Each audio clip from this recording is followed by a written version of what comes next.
On December 27th, 1986, a group of 34 Ayoreo from the central Chaco of Paraguay started out on a bold mission to go and look for their traditional enemies, the Totobiagosode, a territorial group of the same tribe, still untouched by civilization, living in the forests of the northern Chaco. On the morning of December 30th, when the expedition reached the village of their former enemies, the visitors were greeted with clubs and lances. In a few minutes, 5 of them lay dead on the ground, and the rest, including 4 critically wounded, made a hasty retreat. What was the background of this unfortunate encounter? What motivated the Gidaigosode to make themselves vulnerable to their archenemies, approaching them without weapons? What have been the consequences of the encounter for the parties involved?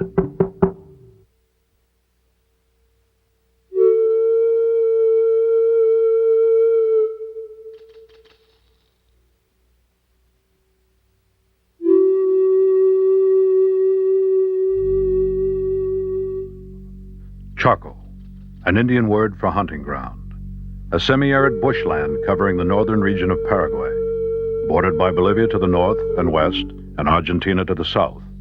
The Chaco is also home to a dozen different Indian tribes, including the Ayoreo.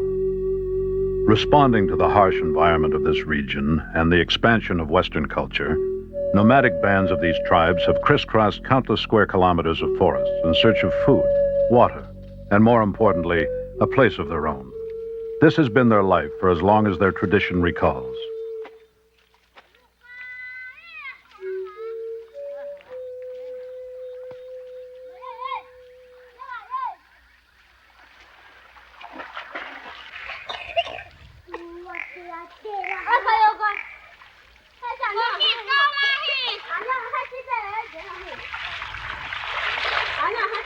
The Gidaigosode, a branch of the larger Ayoreo nation, have found a place of their own at Campo Loro. Although people here still roam in a semi-nomadic way, going out for hunting or seasonal labor contracts, they are continually drawn back to their settlement. Here they cultivate their summer gardens and meet in extended families. Here the church has its center of activities.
Sunday morning at the Campo Loro settlement.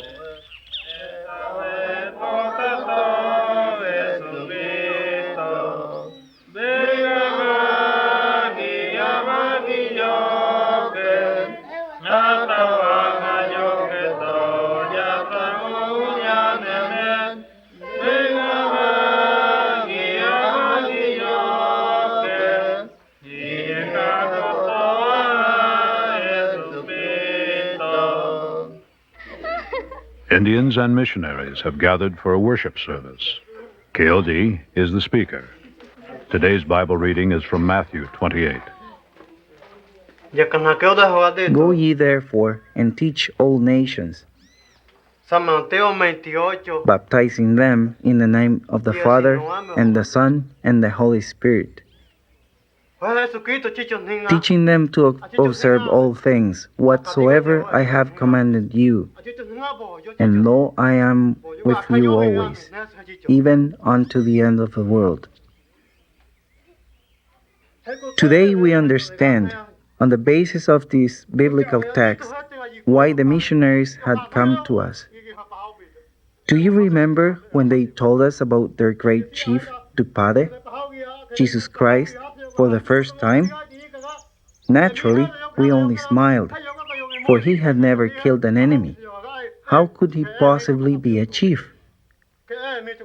Less than 25 years ago, these men and women lived as hunters and foragers in the northwest corner of the Chaco, adamantly defending their territory against every white intruder. At the same time, they carried on constant warfare against other territorial groups of their own tribe. In Ayoreo culture, fierceness was highly valued, and in order to become a full-fledged warrior, it was essential to have killed an enemy. In the late 50s, the territorial integrity of the Ayoreo nation was put to a test once more when an oil company made inroads into their homeland. The tribal warriors, in a gesture of Ayoreo-like fierceness, ambushed company crews on some days and traded with them on others. In 1958, a Mennonite mission outreach to the Girai-Gasode ended in the slaying of missionary Cornelius Isaac, terminating all hopes for permanent contact at that time. The early 60s saw a contact between Roman Catholic missionaries and the grassland Ayoreo of the East, and in March of 1966, a team of new tribes missionaries made a first contact with the Girai-Gasode at Sierra Leone. The contact was solidified by an exchange of gifts, and the two parties agreed to establish a contact base at Sierra Leone. The head chief of all the Girai-Gasode, Wahai, had settled down at the mission base, indicating that peace with the Konyone, or civilized, was now accepted as a fact. The newly established peace brought the Girai-Gasode certain advantages, including improved tools and weapons. When missionaries with language proficiency from previous Ayoreo work in Bolivia joined the team, daily Christian teaching of the Indians became a reality. Nevertheless, although more and more Girai-Gasode gained faith in the Christian message, the old warring traditions were secretly kept alive.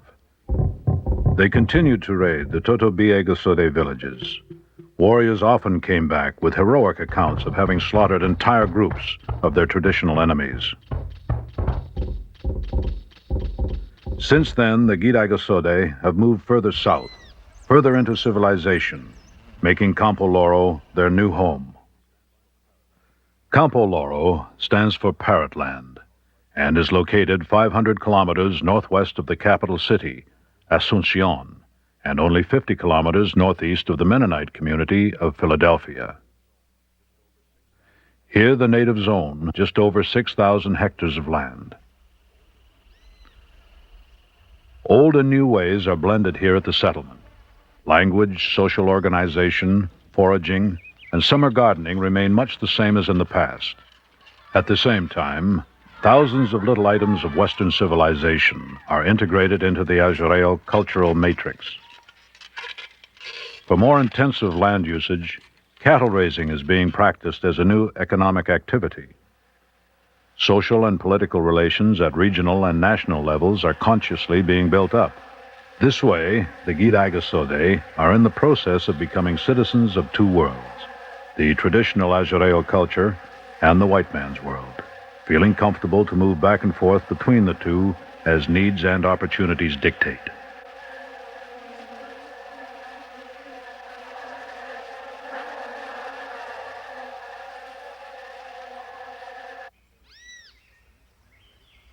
The missionaries have been instrumental in accompanying the group in this process of cultural adaptation.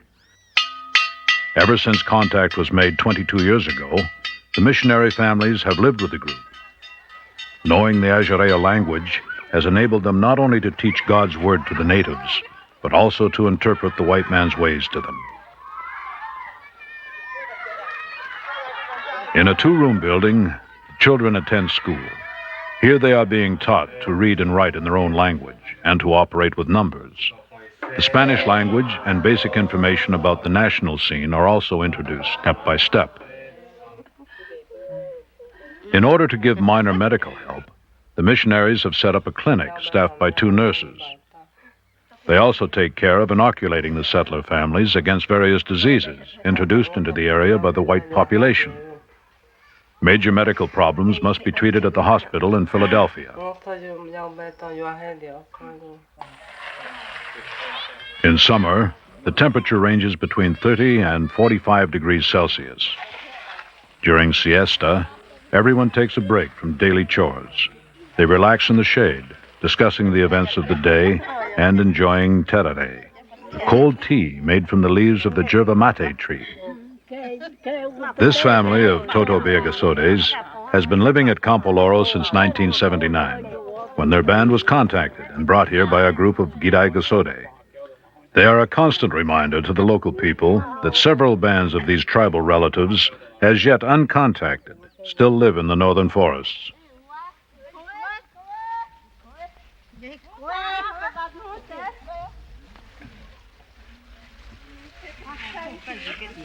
By late afternoon, work in the gardens has begun again. The women harvest squash and watermelons, 2 of the staple foods of the Ayoreo.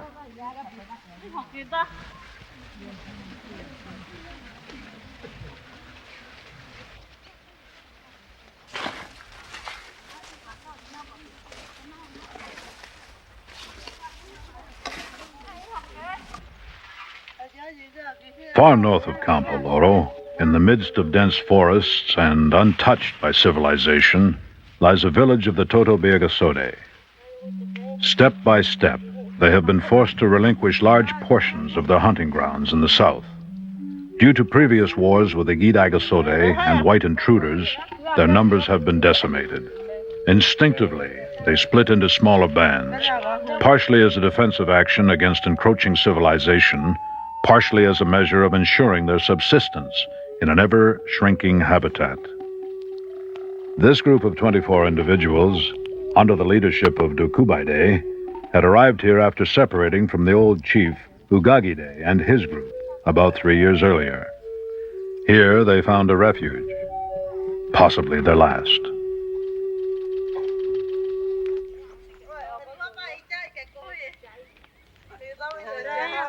The women look after the domestic operations of the village. They collect the firewood and the water, often walking great distances to obtain it.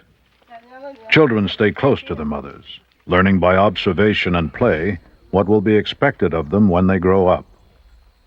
There are noticeably few children, a consequence of infanticide, another of the band's defensive measures against the harsh survival conditions.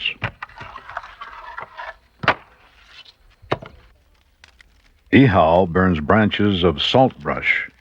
The powder is going to be used for food flavoring. This vegetable salt is a poor substitute for the mineral substance they used to collect on the salt flats in the north, where the hunters used to travel in late winter. These expeditions had to be given up when on one occasion the men returned to find their village devastated and many of the women and children massacred. One more atrocity committed by the Gidaigasode. Disigahui and Kuchahoe are on a hunting and collecting trip, this time far into the south. On their journey, they will collect turtles, armadillos, and honey. If they are lucky, they may run into some peccaries, or even better, a giant anteater. But they must beware of the tribal taboos, or some evil spirit might be offended and take revenge. They cannot kill birds, rabbits, ostriches, or deer for food, since these animals are related to certain influential ancestral spirits.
While walking through the scrub forest, special care needs to be given not to disturb a hibernating asoha, nighthawk, or pohi, big lizard.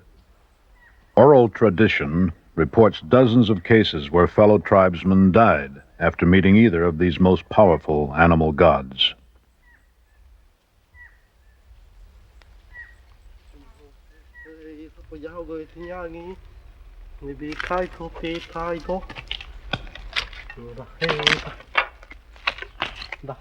Following some anteater tracks, the hunters suddenly find themselves on a newly bulldozed trail made by land surveyors.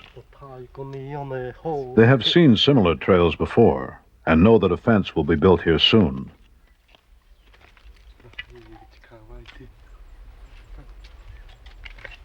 They will have to be even more cautious now, but they cannot help being fascinated by fences. They have even constructed mock sections of fence and antennas from stolen wire right in their village. Civilization has yielded some benefits for the Toto Birgasode. Abandoned vehicles and old burned-out bridges left over from the Chaco War with Bolivia provide them with metal to make fine spears, hand axes, and arrows. But wood shovels and clubs have by no means been discarded.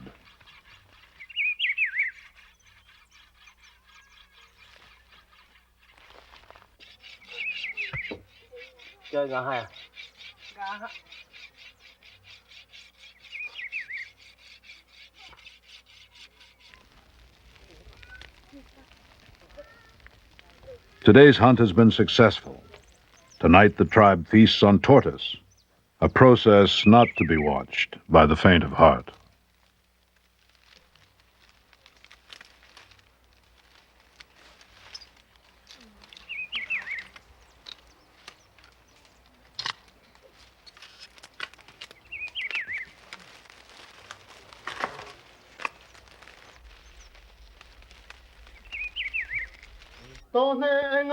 He loved us so much.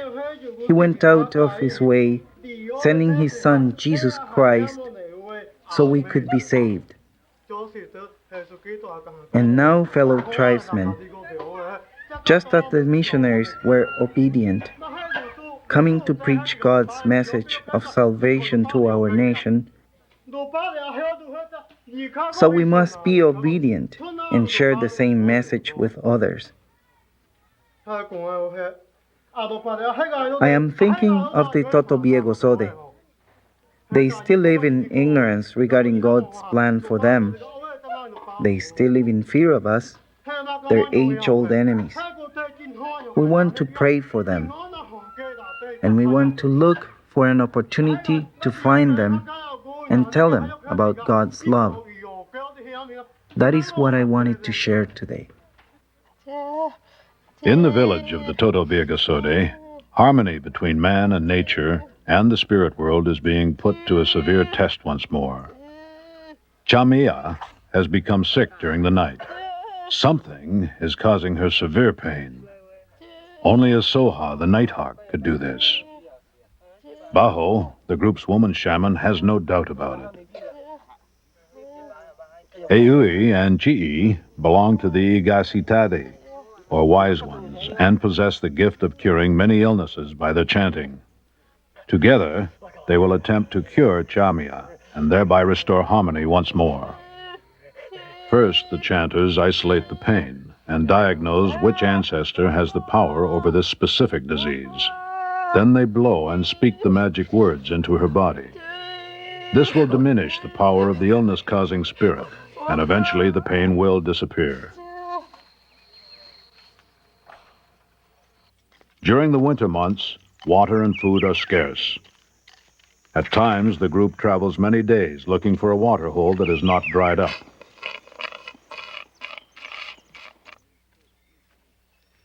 On these thirst journeys, the water potato is one of the few solutions offered by nature.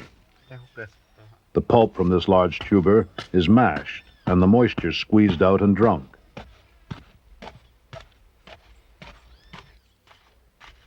Winter drought, according to Ayoreo religion, is caused by Asoha. Before she goes into hibernation, she locks up nature. Therefore, rains and growth will not return before Asoha awakens and unlocks the growing season once more.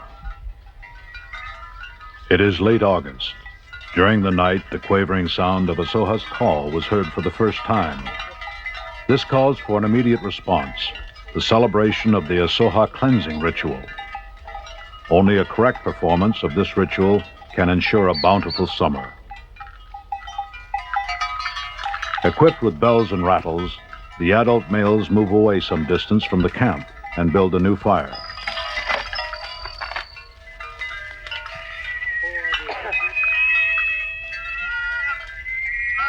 With whistles from Palo Santo wood, they now call Asoha.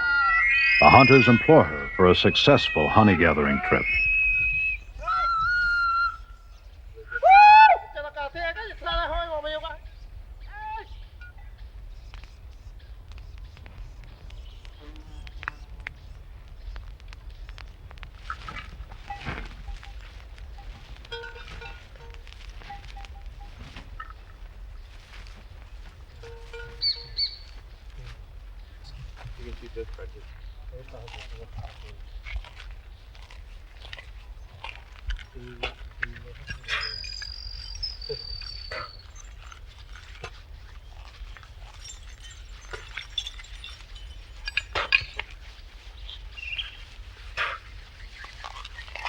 Carefully, they paint their bodies for the occasion.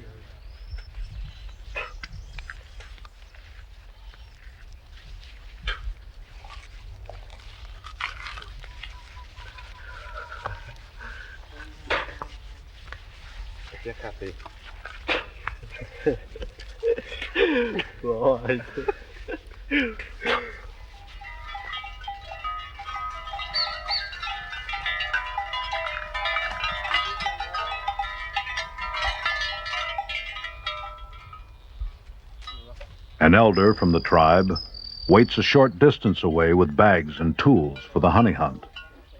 All young men are required to go, each one on his own, to search for a hive.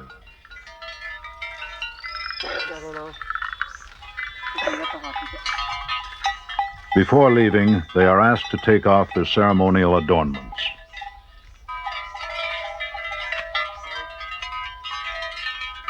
Six hours later, the hunters return. Each one is swatted on the back with a nahui switch to chase away all evil spirits which may have attached themselves to the hunters. Now they may have a drink of water. But careful, the first mouthful must be spit out. This is the time to curse anything that stands in the way of the tribe's prosperity. May all the inedible creatures disappear from the face of the earth.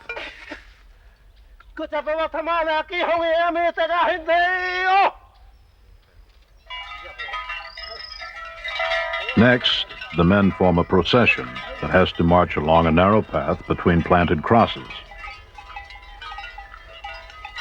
At sunset, they will chant the Nighthawk's song, the final supplication to Asoha to wake up and awaken all the productive forces of nature, ensuring an abundance of fruit and game.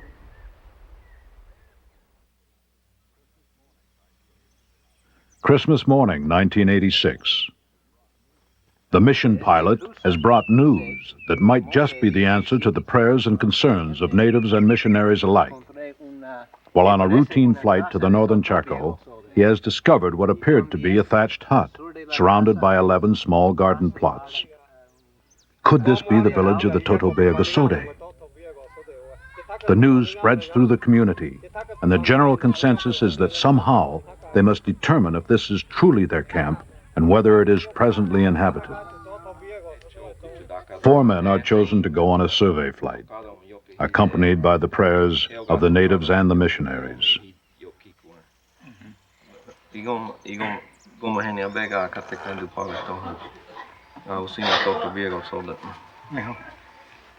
Pare ya kami semua hai ketika kita sabi ko sudah ya kuhadi ya kita kapodro de ya kami semua hai bagai tu doi mo de ka ewe ti de kapodoga awe tengah baru mo to ya kami semua hai ba bi tu to ya me ko ne ka hai to ya mo doi mo de to sabi ko sudah ga ya kami se de yo kai ga o ti te ba wo to awe ti nai ko kita ka to ame wa ketika ba bi ke tu ti amen.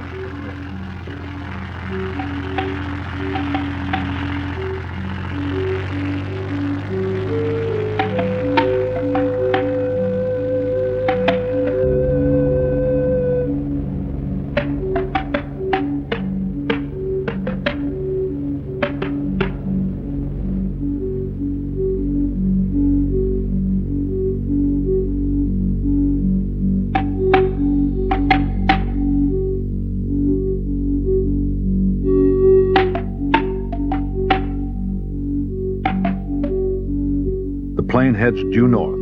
The monotonous expanse of scrub forest is broken only by a few dirt roads or a lonely cattle ranch here and there.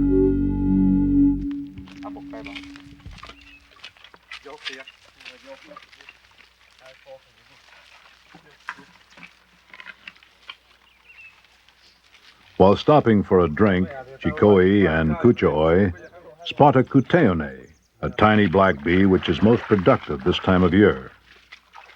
They will actually track it to find its hive. Meanwhile, a group of women is collecting food at a different site, an hour's walk from the village. They gather the wild pineapple plant. The shoots are not considered to be the greatest food, but when roasted, they become a welcome fill-in when other food is scarce.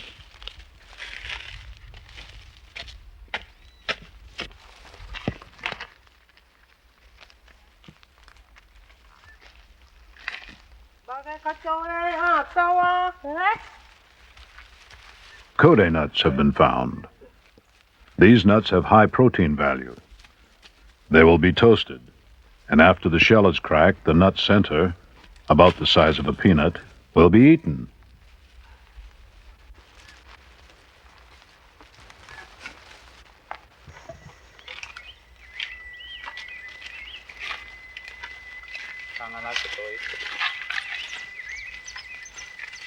It has taken much concentration to keep up with the flight of the Kuteone bee, but the effort has been rewarded. The hunters have found the hive in this tree.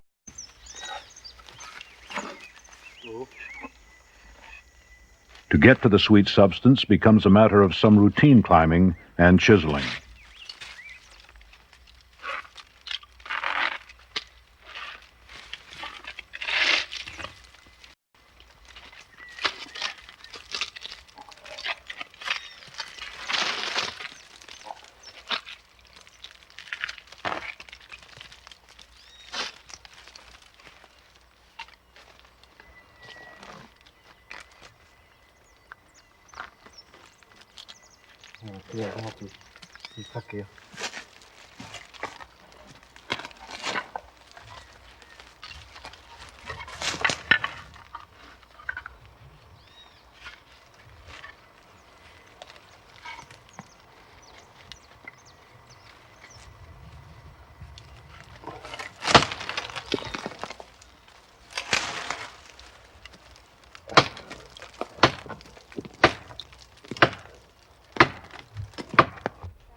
The foraging group, with Chi as bodyguard, is returning early today. Their bags have been filled to capacity. Now the cooking will begin.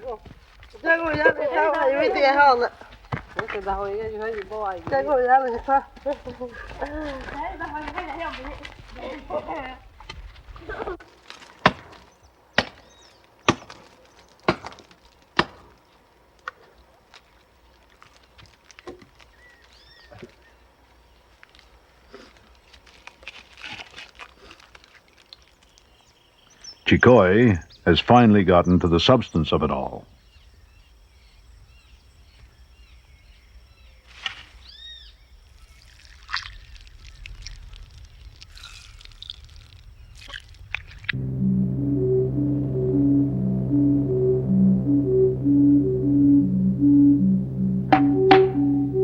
The village is finally spotted. The Gidaigasode passengers confirm the pilot's early assumption that it is, in fact, a Totobiagasode village, and that it must be inhabited since the garden plots have been worked recently.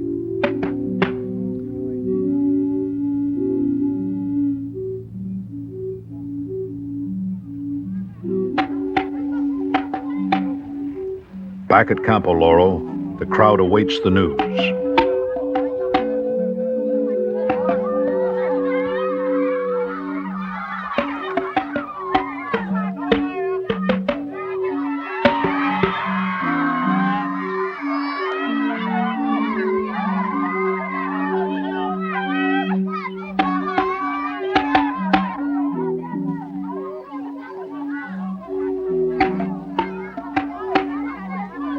The place where the village has been seen lies approximately 130 kilometers north of Campo Loro. The group unanimously agree that this is the opportunity they have waited for.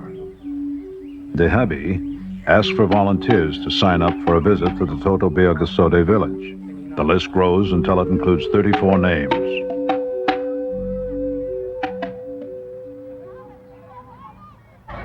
The next morning is filled with excitement as the expedition prepares to leave.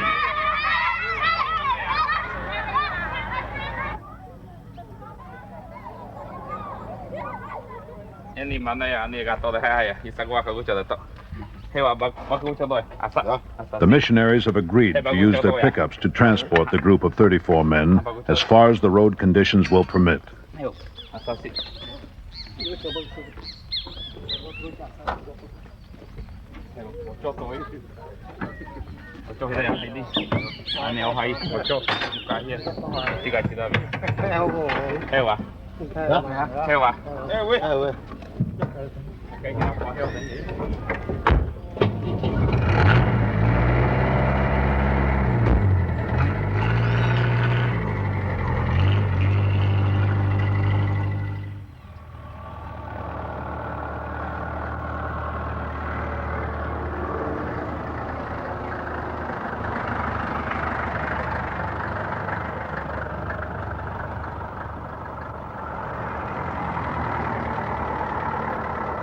Arrival at kilometer 93.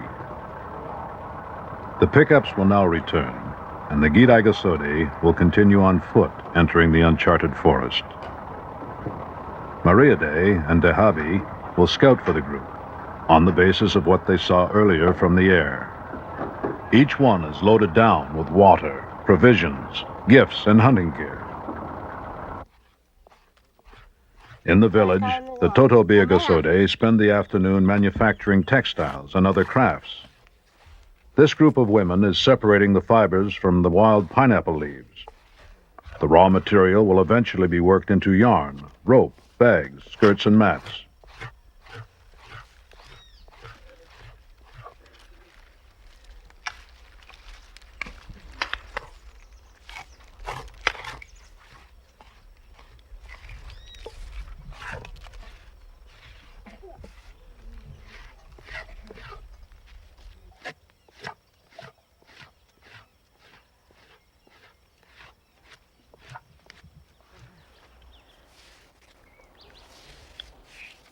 Once the fibers are dried, they are spun into yarn.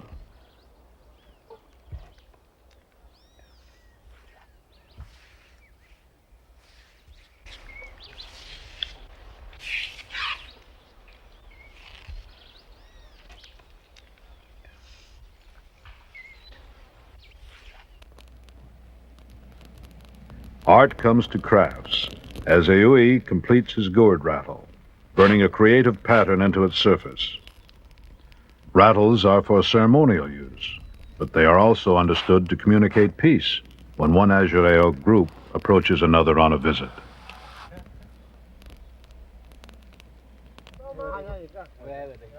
For the group of Gidaigasode, progress has been slow in the thorny forest. Overtaken by sunset, they are compelled to make camp and call it mealtime.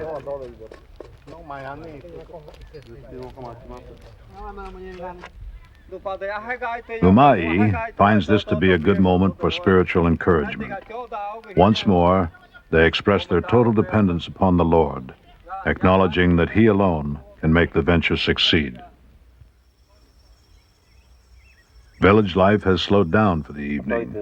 The children beg Adowahai for a story, preferably the one about Ehoai, the son of the clouds. But the village boys were nasty to Ahoai.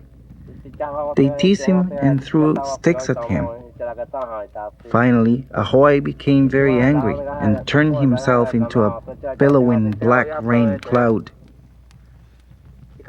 Immediately it started pouring, and it rained for days and weeks until the water covered the whole earth. The naughty boys were drowned and turned into frogs. But even then, they kept on teasing each other in frog language.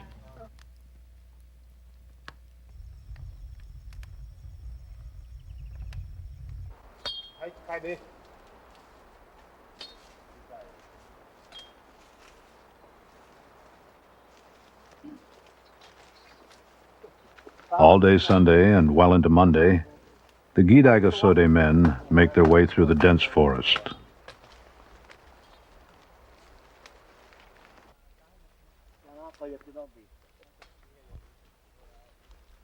A lizard prefers to get out of the hiker's path.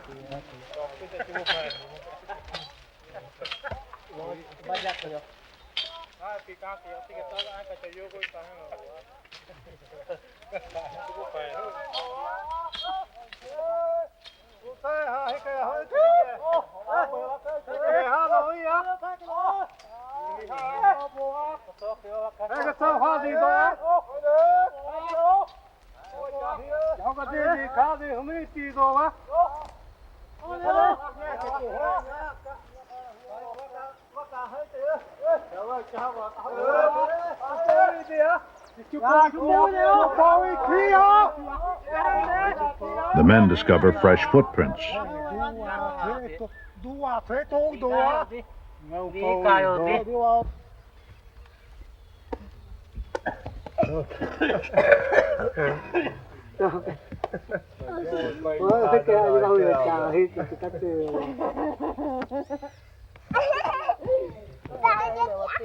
During the late afternoon in the Totobeagasode village, the children enjoy patata.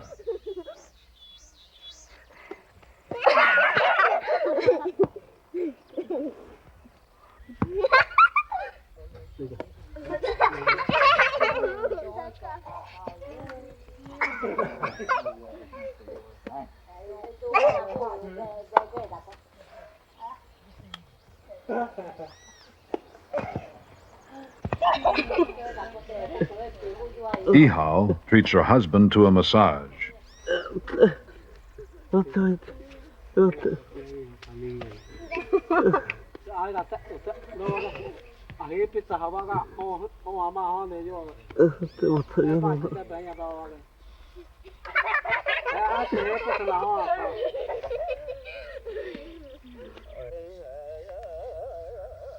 All signs indicate that the Totobeagasode village must be in close proximity, so the men set up another camp. Early next morning, scouts are sent out to survey the immediate surroundings. The plan is simple. 8 men rattling the peace gourd will go ahead, walking straight into the village, offering presents and explaining their peaceful intentions. The 2 civilized Totobeagasode men will go with the first group, hoping to be recognized and well received by their tribesmen.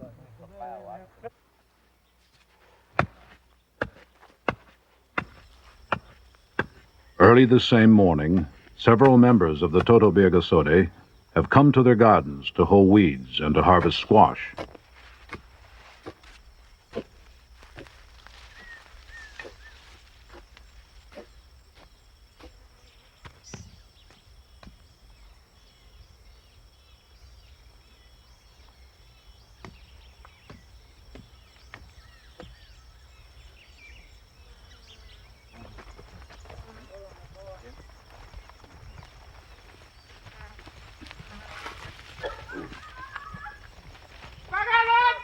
The mission group come upon the Toto Birgasode by surprise.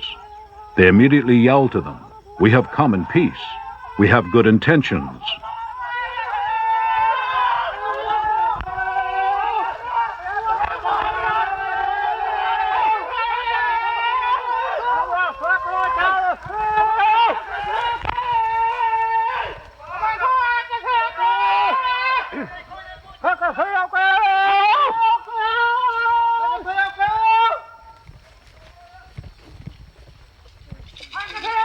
They run into the village, rattling their peace gourd and carrying their presents.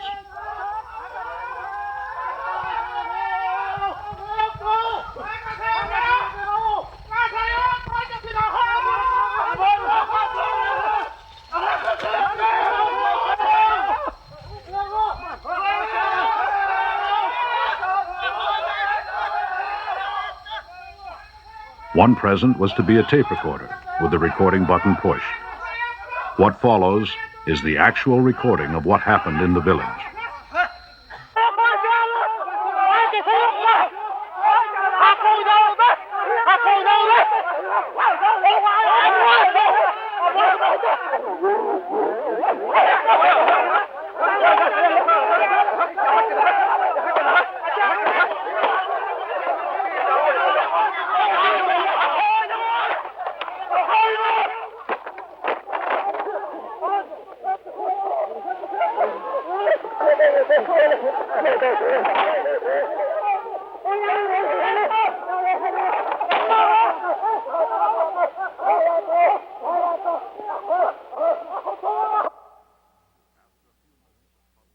After a few moments of clubs and spears descending mercilessly on the visitors, the battle is over. The result? 5 dead, 4 wounded who managed to escape to safety, and loud victory yells in the village.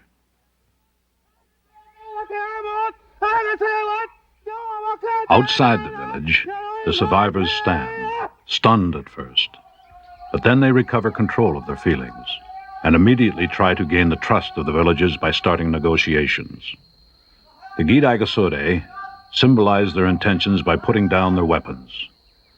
The Toto Birgasode believe that because they have been enemies in the past, and since they have killed their men, they cannot be friends. Kadui throws away the spear that has been used against him, showing that he has no intention of using it.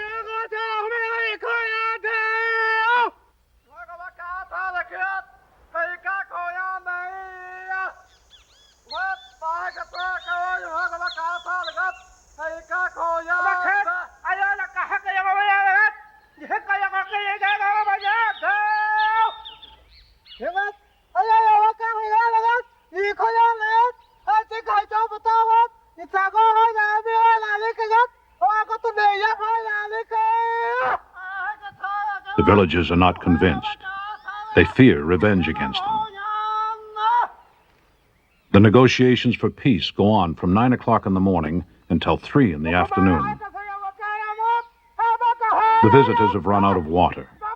They are thirsty and plead with the villagers to share their water.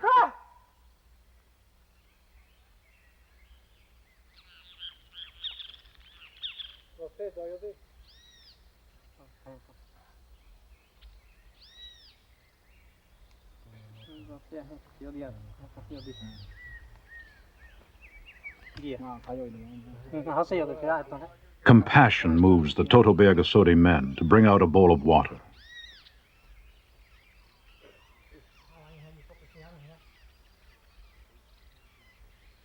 Heiji receives it for the visitors.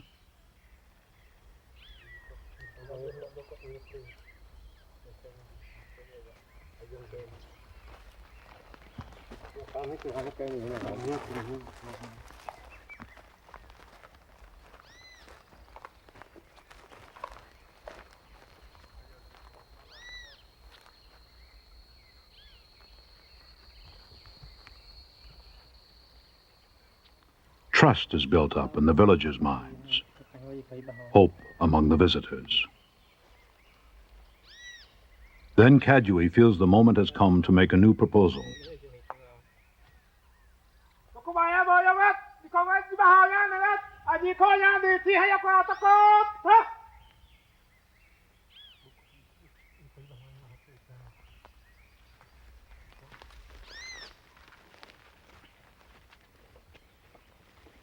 In a ceremonial greeting, the two parties match up, person to person, the visitors touching the villagers. According to Ayoreo culture, this physical contact indicates assumption of a lifelong responsibility for one another. Immediately, the exchange of news begins. The visitors question the whereabouts of Chief Ugagude. They are told he lives with the rest of the group in another village further north. Soon they find themselves in the village. Together, they bury the dead. Ahirkai. Pahe. Chikabiade. Wasade. Umai.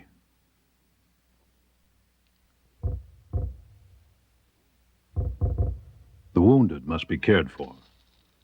First thing in the morning, they need to be moved to the road. What about the Totobega Sode? Will they consider coming along to the world of the Kanyone, the civilized? Their concern is that the Kanyone will want to seek revenge, since they killed 5 of their friends. The Totobega Sode are assured that the civilized are led by the same good spirit that they themselves are. The Kanyone will rejoice with them, now that they, who were enemies, now want to live together in peace. With this assurance, the Totobega Sode decide as a group to accompany their visitors back to the curious world that they are talking about. The village is left behind. Because of the wounded, the journey is slow. It takes 4 days to reach the main road. Several scouts had been sent out ahead of the group.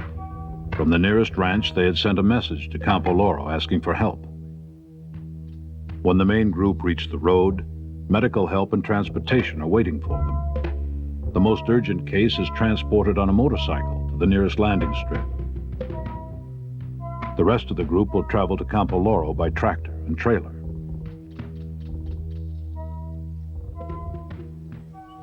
January 4th, 1987. Once more it is Sunday morning at Campo Loro. Although badly needing hospitalization, the 4 wounded men insist on speaking to their church community first. The settlers crowd into the church to hear their testimony. Kadui is the first to speak.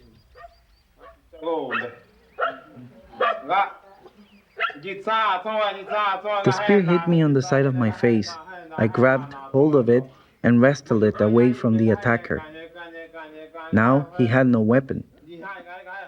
When he ran back to the village, I was able to escape into the bush. I am so proud of the way our people behaved. No one tried to avenge the deaths of our men. If just one of our people had tried to kill a Totobiego Sode, it would have been disastrous.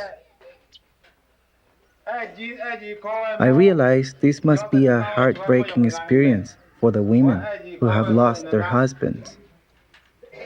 But I ask you, please, do not mistreat the people we are bringing here. That would not be God's way. Remember, it would be an answer to our prayers in these people, as a result of seeing God's love in our lives, would themselves want to become His children.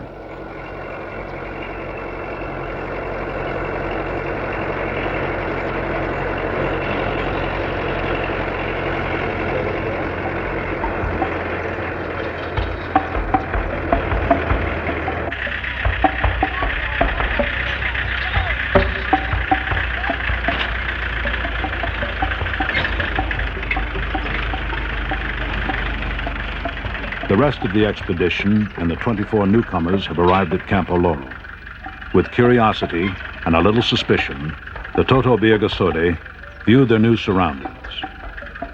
They are surprised to see so many civilized Ayoreo at the settlement. In accordance with the adoption ceremony carried out several days earlier in the forest, the Toto Birgasode are taken to the homes of the various hosts. By Ayoreo standards, this means that the host will provide not only food and shelter, but will also protect the newcomers against any kind of hostility, and will introduce them to the various aspects of life here at the settlement.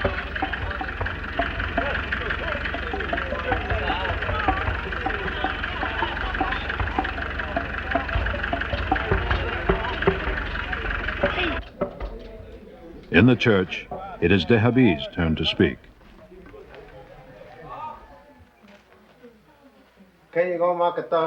I am so thankful to see you all again. In reality, I am actually quite well, because it's only my body that has been hurt. My spirit is strengthened because of what we have accomplished. We have acted according to what God's word says in Matthew chapter 28. I encourage you, yes, I demand that you receive the Toto Birgasode without hostility. It would be wrong if you didn't. All who agree with what we have said, raise your hands. While the immediate families of the deceased mourn in their homes, the feelings of sorrow are overshadowed by the excitement of the crowd regarding the new arrivals. Kadui and Dehabi's concerns about receiving the Toto Birgasode with love are well-founded. An invisible battle between harmony and disharmony will develop at Campo Loro during the weeks to come as a number of adversities come up.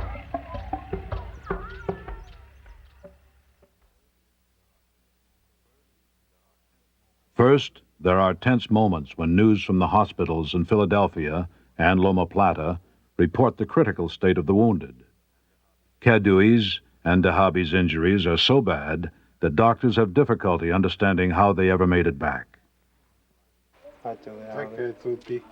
Disappointment rises when the Gidagasode settlers learn that newspapers in the capital question the motives of their expedition to find the Toto Birgasode, considering it a manhunt, stating that they had been pursued and paid by the foreign missionaries to catch the wild Indians.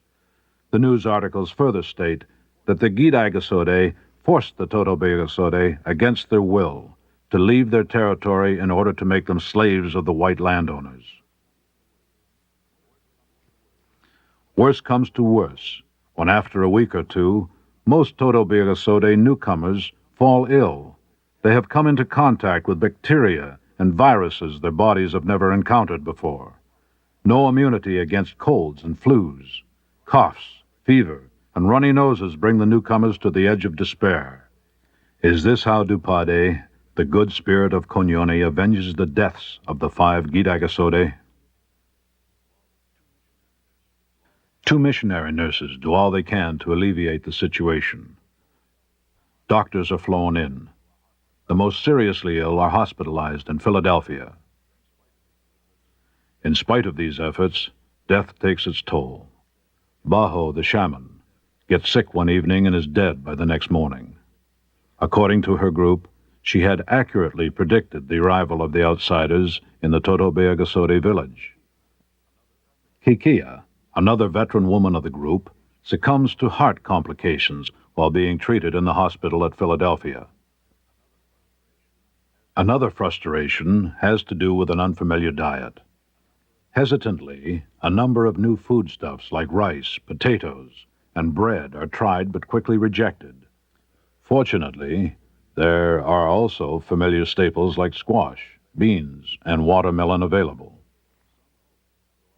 Some hosts go out of their way to help the newcomers to adjust and recuperate from their illnesses. They remember only too well how they themselves had to learn to eat strange food and build up immunity against the white man's diseases 22 years earlier.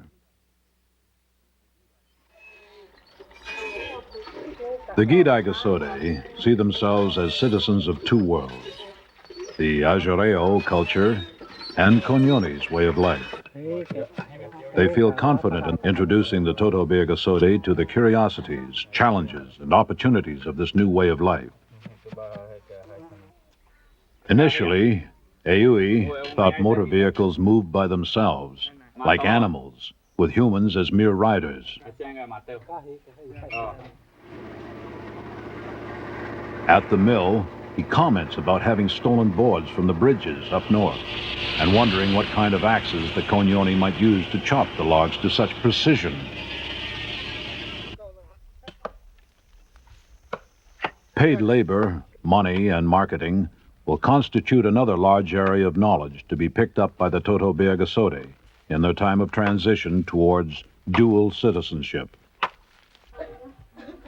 Dokubaide is introduced to the different types of money used and how some is hard and some is soft.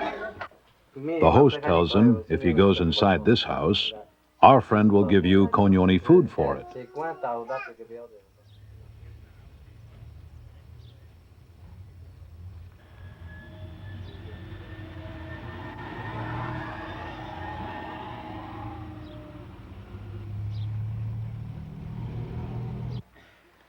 At a later date, on a visit to the co-op in Philadelphia, Dokubaide learns that the same money can be traded in for a much greater selection of things, most of which he has never seen and has no idea how to use.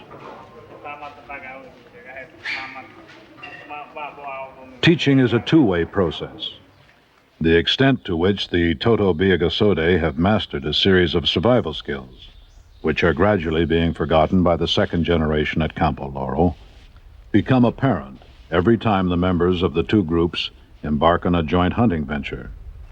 Today, here, Chi'i has discovered tracks.